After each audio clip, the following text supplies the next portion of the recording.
gas station submerged in water. The flooding happened very quickly, and most of the floodwaters, we're told now, have receded.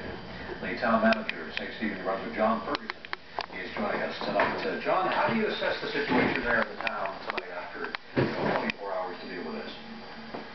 Well, the first thing that we wanted to do is to make sure that our roads were passable, so our assessments following the receding water was to have engineers take a look at the roads that had a bit of compromise, and most of those roads are open except for one tonight. And how much damage, in fact, have the floodwaters left behind in the light of day? The commercial damage is significant. The entire mall, the Charlotte County Mall, has experienced serious water damage throughout. What about the town infrastructure, which would obviously be your principal concern, I would think?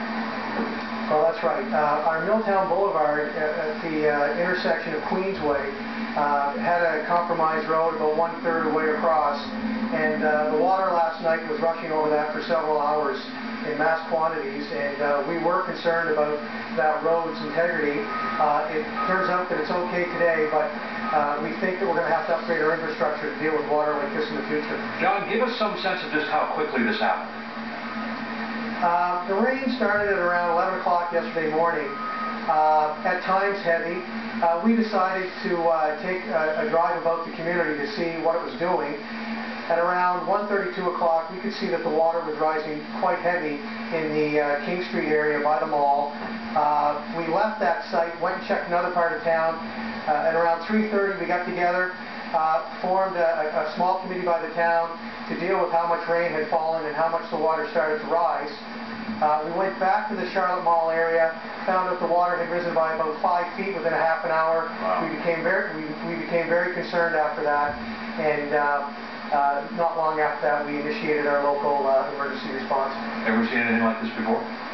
No, I've only been here a year and a half in this community, and when we were viewing the sites in town, I asked a few people that were there, residents, lifelong residents. They said they've never seen water like this before, and this was yesterday at 4 o'clock. By 11 o'clock last night, the water level had actually doubled. We appreciate your time tonight. We wish you well as you deal with it. John Ferguson, manager of St Stephen NB, joining us tonight live from the border town. We're going to take a short break. Coming next, Nova Scotia's Minister of EMO in her own backyard with yet another emergency to deal with.